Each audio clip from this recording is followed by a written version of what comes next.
What's up, everybody? This is IGN Summer of Gaming. I'm Damon Hadfield, and right now we've got 3 very cool indie games to check out. And here to tell us about them is Jirard the Completionist. Welcome.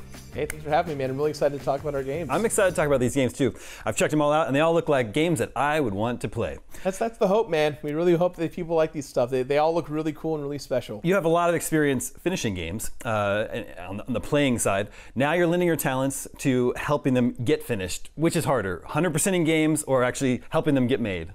From a content creation perspective, completing games is way more difficult than this, just from my role. But this feels a lot more satisfying, just being able to see and work with these developers who are so passionate about the stuff that they love. That's kind of why I got into it, was just talking to them, getting to know them about their games. They're so passionate about the stuff they make, and that's why I make my stuff. And Sure. So it was just a natural fit that, you know, I started working with these guys. It must be a fun exercise too, to think about games differently rather than being on the playing end to the creation end. Is that right? Absolutely, yeah. You start to notice, you know, how does tutorialization work in educating the player versus just being someone that's like, oh, I need to skip through this to get to get to the game. Sure. So you kind of start to think things about it a little more differently from that angle of how you play a game versus how you make a game. Well, let's take a look at our first game. This is Gestalt, Steam and Cinder, a 2D Metroidvania with a very cool steampunk aesthetic. We've been following this game for a while. I think it was announced in 2020. So for a few years now. What's sort of the gist with Gestalt? Oh man, so Gestalt, the top-down pitch that we say about Gestalt is what if Square Enix made Castlevania Symphony of the Night? Whoa, okay. And that's kind of our pitch. It's set in this steampunk era, in the civilization that's kind of living in this cavern, and you play as this character named Alethea. She's a mercenary, she's a bounty hunter, just kind of all in it for herself, just living life day by day, paycheck to paycheck, and upon a routine job that she got, she encounters some old world technology that starts giving her visions, and suddenly this criminal organization / government organization starts pursuing her in this mysterious tech that she found. And it's this roller coaster of how she's trying to outrun them, but also learn why she's having these visions and what the tech really is about. Is the Square Enix influence the story, would you say?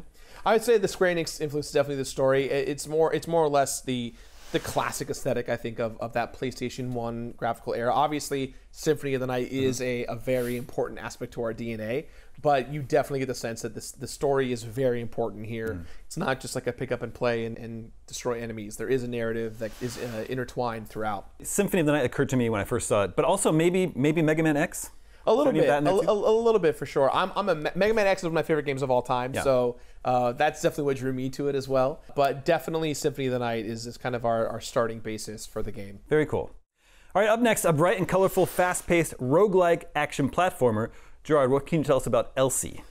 Whew, Elsie is so fun. I'd say that game is more closely to Mega Man X than Gestalt. Elsie, you play as our character Elsie. She is this android who's set to essentially restore Earth from these like ancient beings that have been retired. And so each atmosphere and stage is based off of a different element. So a fire stage, an ice stage, a wind stage, a lightning stage. But the whole thing, it's a Mega Man X roguelike aesthetic, essentially. The cool thing that makes the game so unique to me is the parry system that's in it. It's very much similar to that of Gears of War.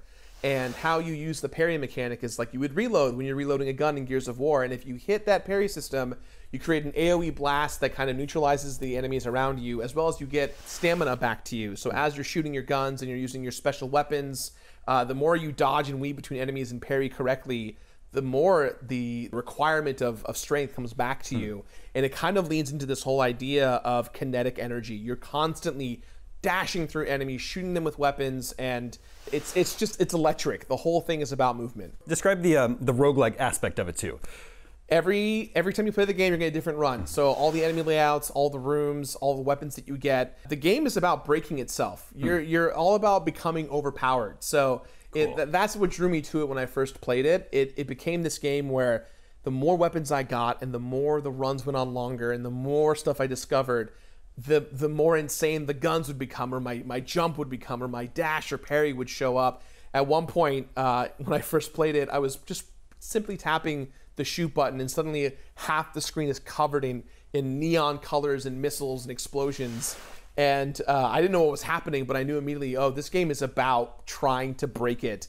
And it purely is that through and through. That sounds super fun. I like the feeling of becoming OP, especially in a roguelike game, if everything lines up and your run goes really super well. Yeah. Finally, Renaine has a wonderful old school look, has you helping colorful characters with their ridiculous problems. Is that right? Yes. This game is very funny. It's very cute. It's very charming.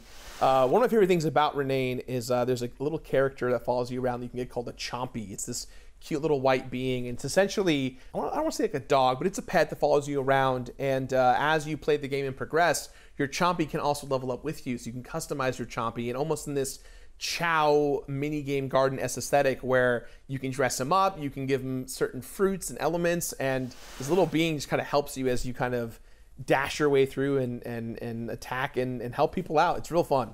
I think the game has been described as a platformer that's inspired by fighting games. Is that correct? Yeah, I'd say it's, in terms of the combat especially, when you're in combat, everything feels like there's a bit of a footsies mechanic to it, right? You're how close the enemy is to you and your distance and how you can jump on them or attack them. It feels very balanced in that way. No matter what your weapon loadout is or how you're progressing through the game, you never feel like you're at ends with it. It's all about, just taking your time and really enjoying the view. The thing that really blows me away is the music. The music is this jazz hypernetic fusion, and it's phenomenal. The whole time you're just gonna be rocking out. I noticed that the Steam page in the description says the music slaps. So very true. That is on the marquee for our game. The music does in fact slap. In addition to combat, can we expect puzzles, side quests, exploration? Definitely side quests and exploration. Side quests being the biggest thing. You're obviously helping the denizens of all these different atmospheres and environments. The main character is kind of like a link in the way of just like listening and reactionary, but also very expressionary. You see that within the pixel art, the little like eyebrows and dips and lows, and you're really just about trying to be the good person in the room and help friends. And you see the characters kind of all really rely on the main character as you're kind of moving throughout. Well, as I said, all three of these games look super fun. They look like games I would want to play.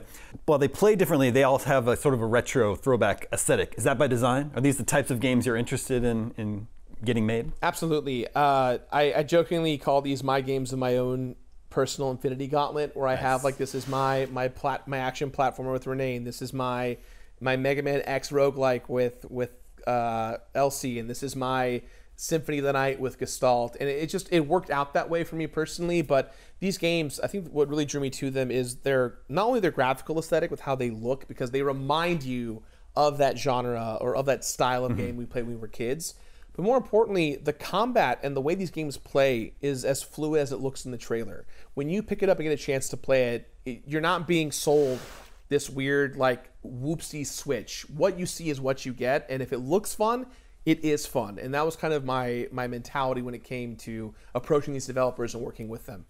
Well, they definitely look fun. You can wishlist Gestalt, Steam and Cinder, Elsie, and Renaine on Steam today. Jirard, thank you so much for joining us here on Summer of Gaming. Thank you for having me, and I hope you guys enjoy it.